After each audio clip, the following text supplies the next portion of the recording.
So magandang araw Pilipinas. Sa araw pong ito ay pag-uusapan po natin ito pong mga nagaganap ngayon dito po sa ating bansa patungkol po sa mga patayan na nangyayari o mga krimen na kung saan sangkot po dito o biktima po dito ito pong mga riders.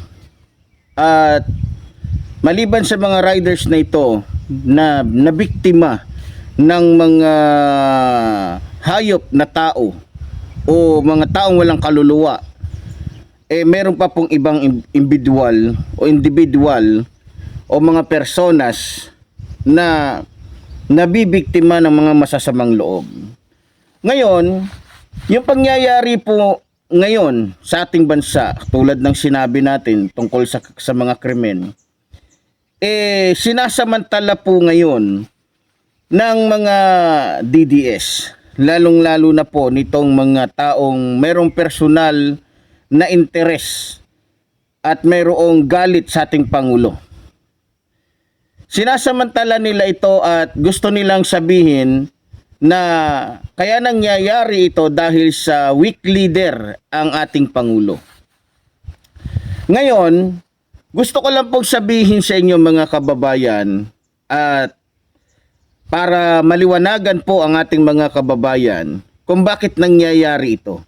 No? Sa totoo lang, simula po ng pinakulong ni PBBM yung malalaking tao at simula po na pinalayas ni PBBM yung mga drug lords o pinakulong ni PBBM yung mga drug lords dito sa ating bansa, humina na po yung kalakalan patungkol sa droga. At kung meron mang natitirang droga, parang kung di po ako nagkakamali base po sa ating nakuhang impormasyon, kung dati ang halaga ng isang paket o isang plastic na maliit na pinaglalagyan ng kung di ako nagkakamali, parang maliit na sachet lang, nagkakahalaga ng 1-2. Ngayon, dahil nga sa hindi na talaga totally masyadong nakakapasok ang mga drugs sa bansang ito dahil nga po sa paghihigpit ng ating mahal na Pangulong. Parang times 5 po ang laki ng presyo nito. Ngayon, yung mga mahihirap na Pilipino na addict na sa droga, na kung saan ay gustong-gusto pa rin gumamit. Alam nyo, kapag kasi ang isang tao nagdodroga, kapag hindi po yan nakagamit mga kababayan, nawawala po yan sa sarili nila. Nanginginig ang katawan, nag-iisip na ng kung ano-ano, yung iba pa nga para lang makabili ng droga, pumapatay, nagnanakaw. Maraming kayang gawin ng isang taong lulong na sa droga. Ngayon, gusto ko pong linawin sa lahat kung bakit ba talaga lumalala ang patayan ngayon dito po sa ating bansa. Unang-una, may kinalaman po dyan. May kinalaman po dyan yung mga taong involved sa droga. No? Lalong-lalo na po yung mga sindikato na unti-unti nang nabubuwag, na gusto pa rin nilang maghari sa bansang ito. No? Ngayon, dahil nga po sa, kita nyo naman bawat pier, talagang bantay sarado, nakita nyo. Wala nang nakakalusot na droga kahit sa mga pantalan, kahit mismo sa Davao makita ninyo. Halos sa isang buwan, 3 beses, 4 na beses, nakakahuli po yung ating mga customs ng daan-daang kilo, libo-libong kilo ng shabu. Ngayon, dahil po sa talagang matinding pakikipaglaban ng ating Pangulo para matanggal ang droga na yan, marami pong mga adik ang galit na galit po talaga kay Pangulong Ferdinand Marcos Jr. Dahil bakit?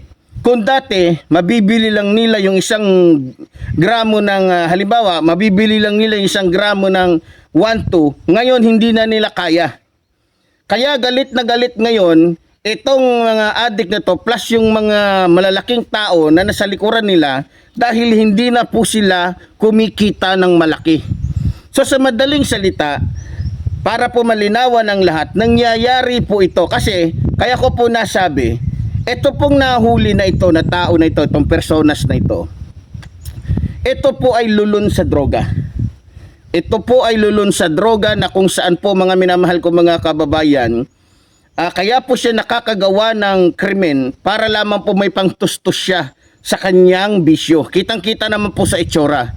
Alam naman po natin yung taong nagdodroga at hindi. At hindi rin po magagawa niya yung ganong klase ng krimen kung wala po itong tinitake na drugs. Kasi hindi po ordinaryo yung ginagawa niya. Giro nyo, pagkatapos niyang tumira dun sa sa isang tao, titira agad. Hindi po normal yun.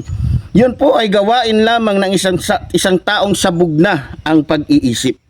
No? So ngayon, para po maintindihan ng mga DDS, lalong-lalo na yung mga naninira, gusto kong sabihin sa inyo na hanggat nandito kami, isisiwalat namin ang katotohanan nang sa ganon ay hindi madaya, hindi maloko itong mga Pilipinong gusto ninyong magalit kay Pangulong Ferdinand Marcos Jr.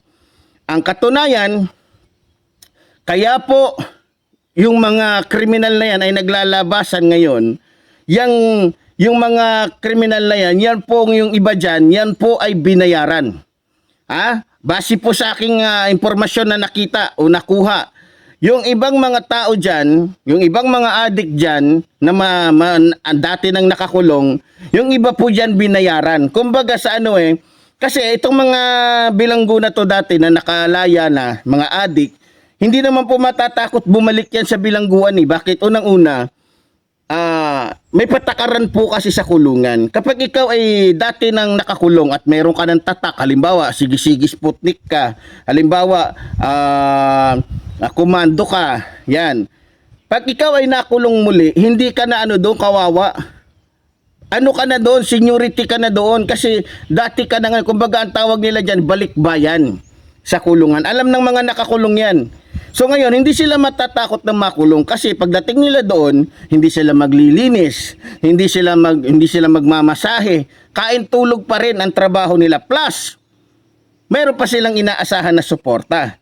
Ngayon, inaasahan na po natin yan dahil tulad ng sinabi ko, dahil sa ginawa ni PBBM na paglaban sa korupsyon, maging sa mga drug lords, kagaya ni Michael Yang, kagaya ng iba pang mga Chinese drug lords na pinalayas niya dito, gagawa po sila ng paraan, lalong-lalo na itong si Paulo Duterte, pati si Mans Carpio, na hindi na nakapagpapapasok ng malalaki o tulit-tulinadang shabu. Hindi tulad ng panahon ng tatay nila, makita ninyo, nabalita naman po yan sa TV.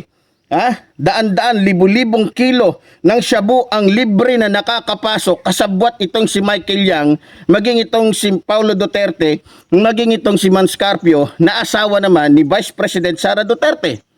Ngayon, hindi na nangyayari yan. Kahit nga yung maliliit na bulto-bulto ng mga shabu, mga marijuana, hinuhuli agad. Ngayon, marami ng mga adik ang napapraning. Dahil po sa puspusang pagdakip o pagpapahuli nito ni Pangulong Ferdinand Marcos Jr. ng mga shabu at marijuana. Kaya talagang gagawa po sila ng paraan. Alam ko, kasabwat dito yung malalaking sindikato ng droga. Kumbaga sa ay talagang gusto nilang pababain itong si Pangulong Ferdinand Marcos Jr. para nang sa ganon bumaba yung presyo ng shabu at bumalik din yung dati nilang kinikita na kung saan kumikita sila ng bilyon-bilyon sa loob lamang ng kalahating taon.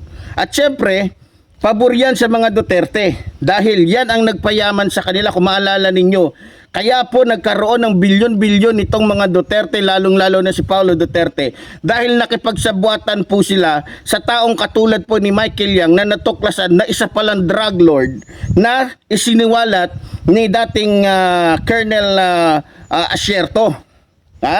Ngayon, mga minamahal ko mga kababayan, huwag po kayong maniniwala.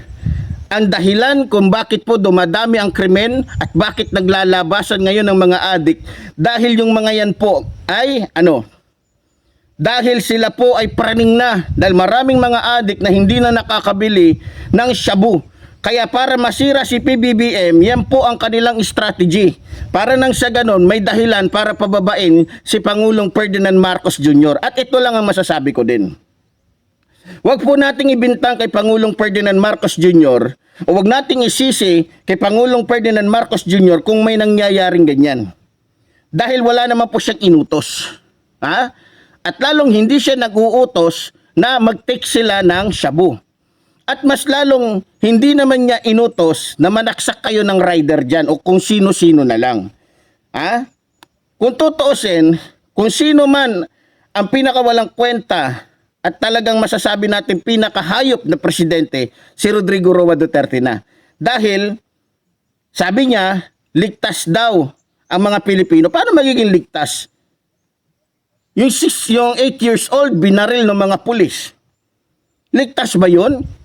Yung matanda natutulog lang, yung buntes na nasa upuan lang niya, walang ginagawang masama, binaril, tas sasabihin lang collateral damage. Paano naging ligtas yun? Kaya nga hinahabol ng International Criminal Court itong si Bato de la Rosa. Kaya nga kabilang sa kakasuhan at bababaan ng warat itong si Go, pati itong si Vice President Sara Duterte. Dahil hindi makatao yung ginawa nila. Yun ay makahayop na pag-uugali na kung saan papatayin mo yung isang tao dahil lamang sabihin na lang natin, kahit sabihin natin may kasalanan, utos ng Diyos huwag kang papatay. Kaya nga inalis yung death penalty. Dahil walang sino man, ang pinahihintulutan ng batas na pumatay ng kanyang kapwa-tao kahit pa yan ay nagkasala. Pero anong ginawa ni Rodrigo Roa Duterte? Paano nyo nasabing ligtas? Ngayon, sasabihin ko sa inyo, si Rodrigo Roa Duterte nung naging pangulo ng ating bansa, kung maalala ninyo, maraming nangyaring rape. May siklista na babae na ni-rape. Marami. Maraming sabungero ang sinalvage. Ni Atong Ang. Ngayon, mga minamahal ko mga kababayan, paano nyo nasabing ligtas yung panahon ni Rodrigo Roa Duterte? At delikado yung panahon ngayon. Mas maganda nga ngayon Bakit? Kasi nagkakaroon ng hustisya, boses ang bawat isa. May pagkakataon ang bawat isa. Mayroong chance ang bawat isa na ipagtanggol ang kanyang sarili. Binibigyan ng pagkakataon ng gobyernong ito na magsalita ang mga mahihirap kung papaano sila ginanon, ginanyan. Para nang sa ganon ay mabigyan sila ng hustisya. Diba? Ngayon, mga minamahal ko mga kababayan, wag po kayo maniniwala sa mga nangyayari ngayon at sinasabing dahil yan kay PBBM. Wag. Yan po ay nangyayari dahil yan po ay pakana ng mga malalaking sindikato na gustong pababain si Pangulong Ferdinand Marcos Jr. sa kanyang pwesto. Dahil hindi na sila kumikita ng bilyon-bilyon sa droga. At uulitin ko din, kaya maraming mga adik na napapraning ngayon at pumapatay at napipilitang gumawa ng mga krimen dahil hindi na nila afford yung presyo ng shabu. Kasi hindi naman totally na nawawala na yung shabu sa ating bansa. Yes, mahirap makipaglaban lalong-lalo na't malaking sindikato itong patungkol sa droga. Dahil hindi lamang iisang tao ang pinagmumulan nito. Marami sila. Kaya yung mga sindikato na hindi pa nahuhuli, nagbebenta sila ng shabu pero sobrang mahal. Kaya para maka-afford itong mga addict na ito, gumagawa sila ng mga krimen para lamang matustusan yung kagustuhan nila na maka-hit-hit ng shabu. So, sa madaling salita, shabu, pagmahal ng shabu o ng presyo ng shabu ang dahilan kung bakit maraming mga addict na napipilitang gumawa ng krimen. Yan po ang katotohanan mga minamahal ko mga kababayan. Hindi po si PBBM ang dahilan. Sumuli po tulad po ng sinasabi ng lingkod, mabuhay po ang ating inang bayan, mabuhay po ang nagmamahal sa ating bayan. Maraming salamat po.